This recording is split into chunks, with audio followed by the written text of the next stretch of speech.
Ay, breaking news! Nagkaroon ng konting tensyon sa naganap na rally po kagabi. No? Inabot yata ito ng madaling araw. No? Ito po, nautakan tila yata ito si Remulla ni Kiko Miao Barsaga, congressman. No? Na imbis na daw ata dun sa Forbes mag-rally, dun sa Raha Sulaiman. No?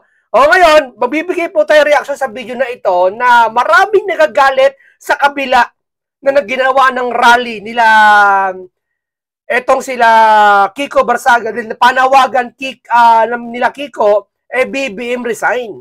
Alam nyo mga kababayan, hindi na kasi bago sa isang nag-rally na pag-resignin kahit sinong mataas ang posisyon. Halimbawa, kahit sa company, di ba? Pag medyo yung company mo, mag-rally mga empleyado mo, ang pinabababa minsan yung boss. Di ba? Kasi siya yung may responsibilidad dito sa nangyayari sa atin, lalo na kung presidente ka ng bansa. Halimbawa, eto nagaganap ngayon, bakit ba nagrarally itong mga to? Bago ka magalit sa sarili mo, bakit ba nagrarally itong mga taong ito? Para ba ito maupo lang si Sara? Hindi. Para ba ito makinabang lang yung mga dapat umupo? Hindi. Ito po ay para doon sa nangyayaring investigasyon sa flood control. Sa nangyayari ngayon sa atin. Na tila yata walang nangyayari. Diba? ICI, ano nangyari? Wala. Tahimik. Sa sobrang katahimikan, walang marinig, walang idea. O yung Blue Ribbon, nangyari ba? Nagpatuloy ba? Hindi. Ano nangyayari? Kaya yung tao, at sa pamamagitan ni Kiko Barsaga, nagkakaroon sila ng malasakit man lang or wala silang magawa eh. Hindi kaya sa investigasyon. Sumigaw man lang sila doon, magkaroon ng tensyon. Di ba? Ang gusto ni yung mga kasi pag sinabing resign, hindi naman totally resign to eh. Katatingin mo, ganyan ka konti, mag-resign ng Pangulo? Hindi. Ayan, alam nilang hindi mag-resign ng Pangulo, pero mako-call up. Pang-call up ang setang resign sa ngayon. Dalawa kasi ang resign eh. Isang seryosong resign, isang pang-call up. Tawag pansin. Ika nga, na matawagan siya ng pansin sa nangyayari dito. Anak ng titing, yung ICI, private ang investigasyon eh. Kung kino-call up natin ng presidente, gawin mo naman to, sa'yo galing yan, di ba? Kung talagang sa'yo galing ang ICI, Mr. President, gawin mo naman ang paraan, sabihin mo, isa sa publiko yung pinag-uusapan. Di ba? Kasi nagkakaganito yung tao eh. Wala silang makuhang idea o kasagutan sa kanilang mga tanong.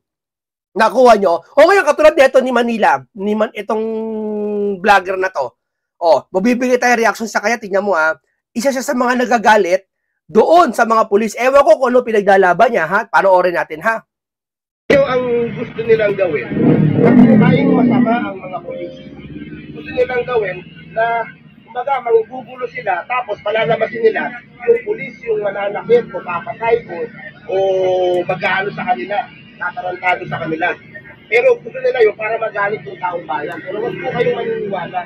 Dahil ito yung mga pulis natin na ito, may mga pamilya ko lahat.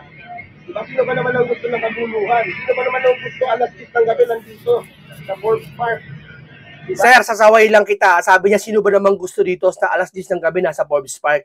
Yung mga kapulisan daw natin, huwag niyong aawaye, huwag sasaktan. Sir, unang-una mga kapulisan yan. Alam nila ano gagawin nila. May mga tinatawag na maximum tolerance dyan.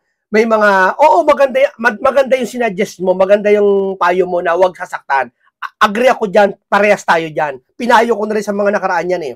No? Pero, sir, wala tayo sa posisyon na sabihin natin na para bang lumalabas kasi dyan, sir, na yung rally kasi na yan, sir, dapat maging pabor ka. Kasi yung rally na yan, sir, ewan ko lang kung maki-BBM ka.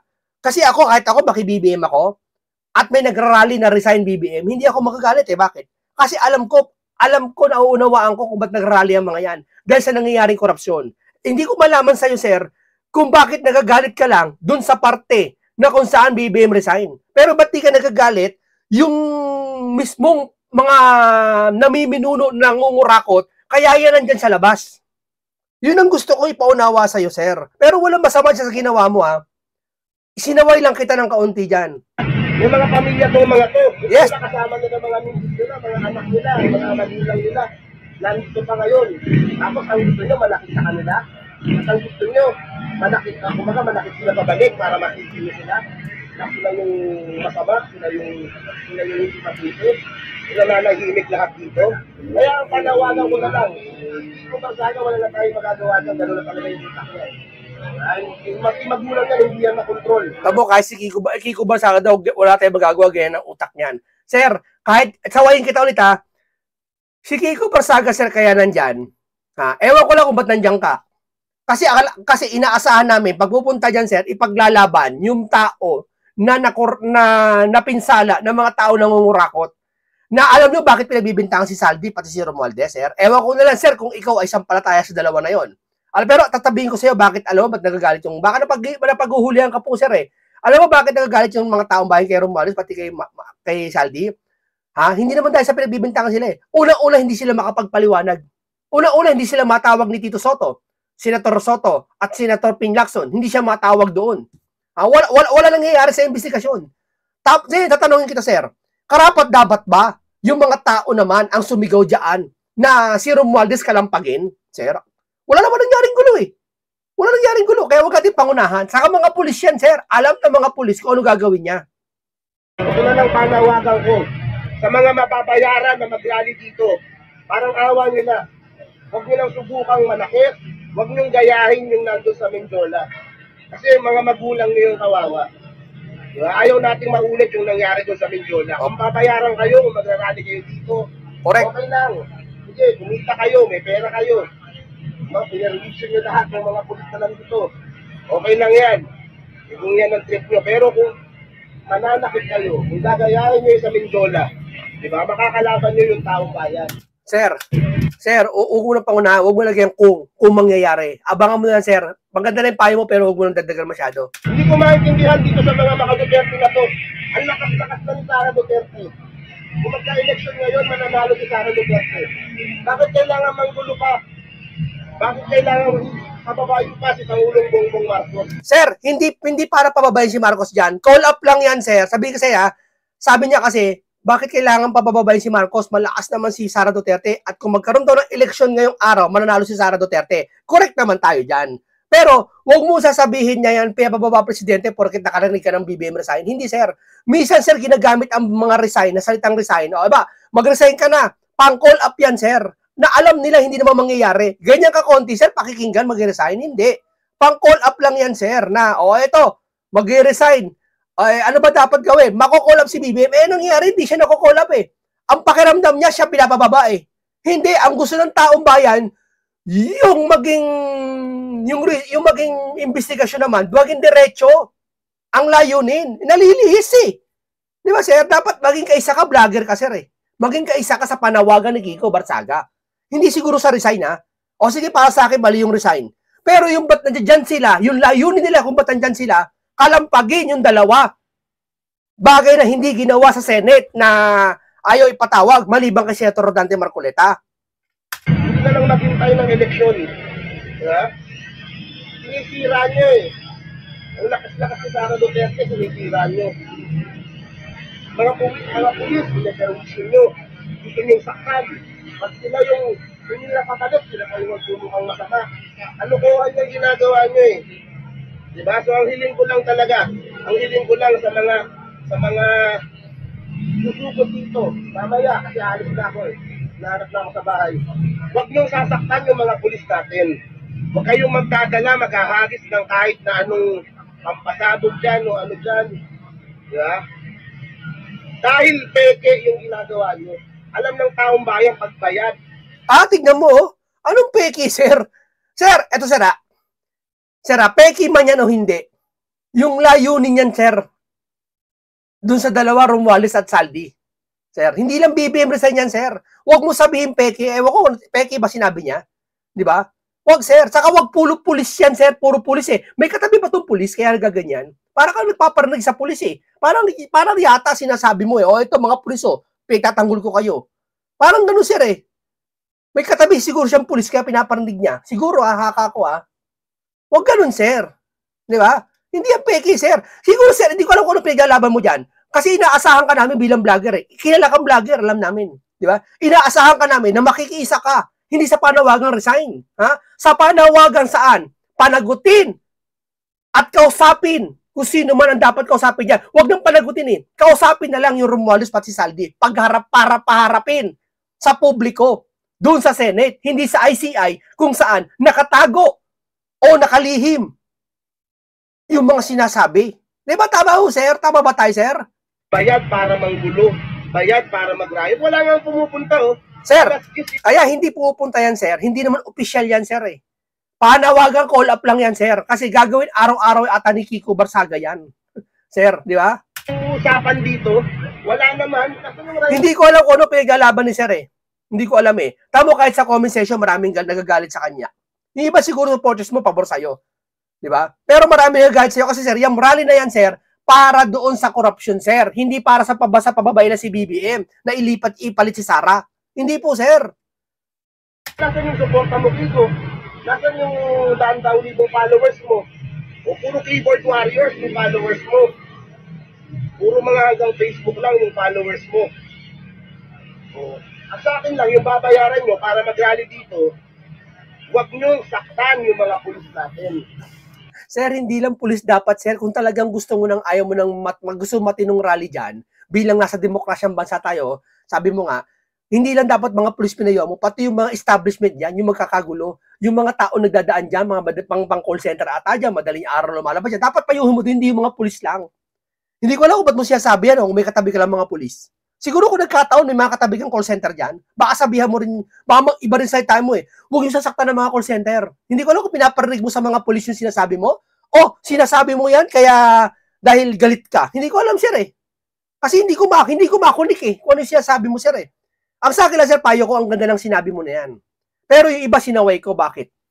Kasi, kagaya na kay Kiko, ipinaglalaban niya, sir, yung katulad ng pinaglalaban ng taong bayan. Katulad ko, kamukha ko. Hindi BBM resign, ha? Hindi ako tutol sa BBM resign. Pero, pabor ako dun sa sinasabi nila na panagutin yung dalawa, Romualdez at Saldi, hindi para pagbintangan, kundi ilagay, isa lang dun sa Senate. Pagpaliwanagin, wala eh. Ayaw nga umuwi ng isa eh. Di ba? Kasi lahat ng, kung may isang masaktan sa mga pulis, okay nang ina, Kiko Barsaga, kayo ko isisisi lahat. Kung may isa man sa dito sa mga pulis mamaya masaktan, nasa iyo, Kiko Barsaga, ikaw ang sisisihin ko. Pupuntahan kita bukas sa Congress, susuburin kita. Kapag may isa sa mga pulis... Sir, wag lang pulis, sir. Andyan din yung mga tao sa paligid, sir. Wag lang pulis, sir. Wag lang, sir, ha? Ito masaktan. Kasi yung mga puliser, alam nila para depensahan sarili nila. Pero yung mga tao dyan, naglalakad dyan, mga sakyan dyan, hindi nila alam kung paano depensahan sarili nila kasi hindi naman sila trained. Ewan ko, ba't mo sinasabi yan? Pero maganda sinabi niya, protektahan ng mga pulis. Pero wag lang puliser. Diba? Kung gusto nyo mag-rally kayo. Pero kapag inudsukan mo yung mga nagrarally, kapag binayaran nyo para mambato, para mampalo, manuktok, mumurahin namin kayo ng paglaban niya. Hindi ko makuha point niya kung ano pinaglalaban niya. Huwag na, lagpas natin yan. So, sensya na, sir, ha? Pero nakuha kita. Gusto ko yung ibang banat mo. Pinapanood kita. Pero hindi ko nagustuhan yung iba mong banat. O, ito. Panoorin natin to si Kiko Barsaga. Tingnan mo, ha? O, sir, nag-vlog ka, sir. Yung sinasabi mo, huwag ka manggulo kung sakaling baka mag-ala sa amin, Jola. Tama man naman sinabi mo, sir. Ngayon, tingnan mo to si Kiko Barsaga. Kung ano ginawa. Conflict doon sa binilag mo. Tingnan mo ginawa ni Kiko Barsaga sa mga pulis, ha? Dito ka hahanga sa batang ito. Ha? Humingi ng paumanhin sa mga pulis, sa mga nadalang dulot ng kilos protesta. Ibig sabihin, sir, ang layunin niyan, sir, hindi para manggulo, hindi para man-distract, kundi isang call up sa gobyerno kung saan panagutin at hindi lang basta panagutin, kilusin at bilisan ang pag-iimbestiga. Yan yung ibig sabihin niya. Panoorin nyo, ha? Well, sorry sa taking overtime nyo, but we also have to show the people's anger towards corruption, okay? Have a great night. Alam ko hindi pa kayo papuwi ng mga tao doon, ng mga superiors, but I wish you all the best and I wish you all have a good night tonight. Sorry talaga sa overtime, but we really have to protest against corruption. Hindi na talaga kaya ng taong bayan ang nangyayari ngayon sa bansa natin. Okay? Pero I just want you to know I hold no personal anger against our police force and our military. You're all just doing your job, and at the same time, I'm also just doing my job. Okay? Thank you, sir. Thank you. God bless. Thank you. Ingat kayo, Secretary. Thank you. Thank you. Thank you. Saka nakakita ng rallyistang ganyan. Ngayon nga. Oh. Di ba parang mahihiya ka pa eh.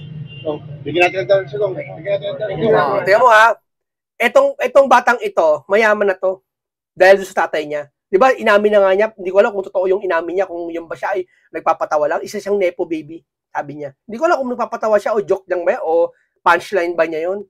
Pero mapapansin mo, ibig sabihin ko, hindi niya kailangan bayad. Hindi niya kailangan para bayaran yan. Hindi. Kaya konti pumunta dyan, hindi naman inaasahan eh. Kahit ikaw ba may 10 pumunta dyan? Lagpas 50, lagpas 100 yung mga pumunta dyan. Sapat na yon. Kahit isang tao lang magsalita, ha, basta makapangyarihan sa lipunan. Isa sa mga makapangyarihan si Kiko eh. Bakit? Congressman to. Representative to. Sa Cavite. Port District. Ibig sabihin, may karapatan siya magsalita rin. At may mga kasama mga ibang taong bayan din. Na ano sinasabi? Ano sinisigaw? Hindi na naman BBM resign eh. Kundi panagutin ang mga korupsyon. Tutol sa korupsyon. Sir, dapat ganun tayo. Sa lahat ng vlogger po na tayo mambabatikos, huwag natin basta batikusin yung gusto, porque galit tayo na pinag-resign si BBM natin. Hindi. Ako, halimbawa ako, BBM ako, kahit Duterte ako, pag pinag-resign amo ko, okay lang. Basta kung yung layunin niya maganda, papayag ako. Pero kung ang layunin mo lang ay ikasasama ng bansa, hindi ako papayag. Tutol ako.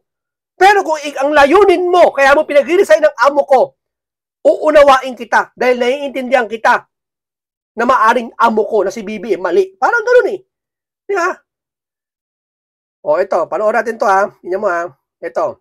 O Barsaga, ang anumang posibleng pagtaas ng tensyon sa manggagaling sa sa mga PNP, pamumuno ni SILG John Vic Remulla. Sa patuloy na tensyon kaugnay sa anti-Marcos protest ngayong gabi, muling naglabas ng pahayag si Representative Kiko Barsaga para linawin ang panindigan ng kanilang grupo, hindi sila magsisimula ng karahasan. Ayon kay Barsaga, ang kanilang pagkilos ay mapayapa at kung sakaling magkaroon ng kaguluhan, ito raw ay maaaring manggaling sa bahay ng mga alagad ng batas, ay sa hanay ng alagad ng batas, sa pinamumunuan ni Interior Secretary John Vic Remulla. Hindi kami magpapaputok laban sa anumang pwersa ng Estado sa sibilyan ng anumang posibleng pagtaas ng tensyon ay manggagaling sa mga PNP sa pamumuno ni John Vic Remulla. We will not fire on the state force of civilians. Any possible escalations will be from the PNP led by SILG John Vic Remulla. Samantala, wala pang opisyal na tugon mula sa kampo ni SILG John Vic Remulla o ng PNP kaugnay sa direktang pagbanggit sa kanila ni Barsaga bilang posibleng ugat ng kaguluhan. O, sabi niya, takot niya si Remulla. Na-prank nga eh. Hindi pala sa, hindi daw sa Forbes Pack magrarally tong mga to. Ayan o. Congressman Miao, nautakan si John Vic. Paano ba naman? Nandun si John Vic yata sa harapan yata ng Forbes Park ng gate. Isang malaking Miao is direction ang ginawa ni Cavite Port District Representative Kiko Congressman Miao Barsaga matapos mautakan ng 2,000 police at DILG o SILG. Tama, DILG Secretary John Vic Remulla na nakaabang sa Forbes Park linggo ng gabi, October 12. Matapos ang matapang niyang panawagan na papasukin natin ang bahay ni Saldico at Martin Romualdez, inakala ng lahat ng mga target ng Kilusang People Power ay ang gate ng community ng mga VIP. Andun pala, hindi pala, prank pala. Nautakan si John Vic, di ba? Kakaproteksyon yata, sabi ng taong bayan eh. Di ba? Oh, makikita mo hindi ito. Ang susugurin nila si Saldi sa si Martin eh. Di ba? Pananagutin nila, call up to. Alam naman nila hindi sila makakapasok diyan eh. Hindi ganun katanga si Kiko Barsaga. Kahit sinabi niya yon, ibig sabihin, pang-call up yon. Hindi to pang-bluff. Ibig sabihin, pang-call up man nan to. Eto ba, sasabihin niyo, bluff pa rin si Kiko? Huwag yung pansin niya, nambabluff lang yan. Kasi hindi naman pala pumunta dun sa mismong VIP gate ng Forbes Park eh. Hindi. Ibig sabihin, sapat na to na pumunta siya doon sa mga lugar na yon kung saan nag-rally ibang karamihan sa kanila. Na panawagan ito. Di ba na, oy, call up na. Eto ba, ikaw bilang isang presidente, hindi madudurog ang puso mo dito? Hindi ba makukonsensya ka dito? Uy, may mga tao nag-rally. Diba? Ano to, parang salita na naman yung palengkera sa Malacanang, sasabihin na naman ni Claire, ay, yung mga yan, walang ano yan. Hula ko ha, pag nagsalita si Claire, ganito na naman. Ano ba, tinanong si Claire ng media, ma'am, ano masasabi niyo po sa nag-rally dun sa, sa Forbes Park? Ito sasagot niya, Hindi man kamukha yung sagot, pero hawig. Kita mo ha? Yung nagrally sa nagrally doon sa Forbes Park? Ganito na lang. Bakit yung si Sara Duterte? Hindi ba nila sawayin yun? Hindi ba nila anuhin yun? Ikukumpara naman yung mga Duterte. Dapat sumagot ka doon sa tanong kung ba't nagrally doon yun, ano masasabi mo. Hindi sasabihin mo na naman, bakit naman sila Sara nagrally? May sumaway ba? Hindi naman Di ba? Alam mo yun? Ganyan yun Ganun yung babae ngayon Di ba? O, ituloy natin. Pero, imbis sa Forbes Park, sa Raha Sulaiman Park sa Maynila, lumitaw si Barsaga. Bit-bit ang kanyang mga supporters, nagpa-selfie, ngumiti at nagkaisa sa anti-Marcos rally. Habang nakaantabay sa wala ang mga pulis sa Forbes. Nakabantay sa wala ang mga pulis sa Forbes. Nakabantay daw sa wala. You have nothing to lose and billions to gain. Tomorrow night, we enter Forbes Park. Wala tayong dapat ipangamba at billion ang maaring makuha. Bukas ng gabi, papasok tayo sa Forbes Park. We are only after Saldico and Martin Romualdez. We hold no anger towards everyone else. Tanging sina Saldico at Martin Romualdez lang ang pinupuntirya namin. Wala kaming galit sa ibang tao. Ayun Tapos yung ibang taong mga vlogger, tila yata, hindi naman direktang ipagtatanggol si Saldi sa si Romualdez, no? Pero yung sasawayin mo si Kiko sa kanyang ginagawa, di para mo na rin pinroteksyonan si Saldi at si Romualdez. Bakit? Yung pinaglalaban ni Kiko, pinaglalaban din namin. Ngayon, dalawa na yan, dapat ay tawagin man lang paupuin sa Senate, interrogate ba tawag doon? Na kausapin, ano ba? Bakit ganito ka? Nasasalang ka ngayon. Asa ng insertion? Ikaw naman, Martin, nabanggit pangalan mo ng mga ganitong resource person. O ano masasabi mo? Ganto-ganto. Walang ganyan nangyari hanggang ngayon Di ba? Sa ICI, may nangyari bang ganyan? Nakatago nga, nakalihim Malalaman ba namin yun? Di ba? Nagsalita na ang mga religious, kagaya ng INC, na sa publiko ang ICI, ano nangyayari? Wala. Di ba? Pero pagdating ng rally, tila pusa sa dilim si Barsaga, wala sa Forbes kundi sa Maynila. Mission, Miao possible na maging tema ng gabi. Tahimik na naka-score si Barsaga sa unang round ng political mind game kontra kay John Vic Remulla. Hindi pa hiya si John Vic dito kung nangyari ito talaga. Di ba? Yung ang gusto nilang gawin, ang kumain masama ang... Ito. Paano natin to? We just want... Tama, ang ganda ng mensahe ni Miao. Ang ganda ng mensahe ni Kiko Miao. People imprisoned. Wala akong maintindihan. Teka lang. Bakit nasa... Kasi dito yung mga magnanakaw, ito yung na-implicate na bahay ni Romualdez, ni Saldico. So, ito yung mismo target namin. Ayaw naman namin magaya sa Nepal na susunugin yung parliamentary building because that will just end up causing more chaos in our government. Ang gusto lang namin, ang target lang namin yung mga magnanakaw, no one else, not the businessmen, not the good government officials. We just want our money back. Ang ganda ng mensahe nyo. Ito ba abnormal? Ito ba baliw sa sinasabi nyo? Sige. Iba papalik yung pera. Gusto niya mapanagot yung mga korupsyon. Yung dalawa gusto niyang makausap man lang. Hindi ko alam kung gagawin niya dyan. Pero nakikita mo yung layunin. Nung takbo ng direksyon nila kung saan patungo. Ito ba pagkatawanan nyo? O yung mga taong magaling magsalita? Edukado kuno. Yung ibang mga pinklawan. Edukado kuno. Nakapagsasalita ng ganyan ba? Hindi ba? Hindi nga nila makalaban si Martin Romualdez. Makalaban ba nila? Nagrally sila. Anong sinasabi? Panagutin ng mga may sala na may tapos biglang magka-placard ng Sara Duterte. Ba't ayaw nyo banggitin si Martin Romualdez? Kasi Saldico, kayong mga pinklawan, dilawan. Bakit?